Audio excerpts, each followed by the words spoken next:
নতুন বাংলাদেশে দায়িত্বশীল সাংবাদিকতা নিশ্চিত করতে চায় সরকার। প্রধান উপদেষ্টার প্রেস সচিব শফিকুল আলম বলছেন, এমন সাংবাদিকতা নিশ্চিত করতে হবে যেখানে সবাই সরকারের সমালোচনা করতে পারে।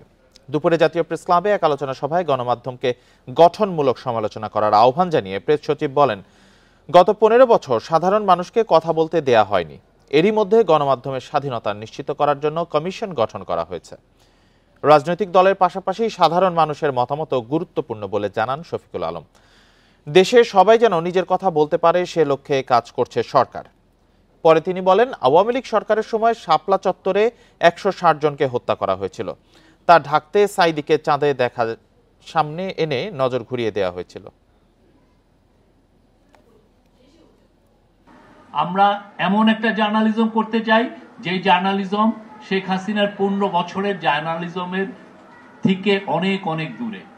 এমন একটা ইন্ডিপেন্ডেন্ট জার্নালিজম সে প্রত্যেকটা গভর্নমেন্টকেই যেন কাঠ গড়ায় দাঁড় করায়, সেটা আজকে ইন্টারিম গভর্নমেন্ট হোক বা পরবর্তীতে পলিটিক্যাল গভর্নমেন্ট হোক।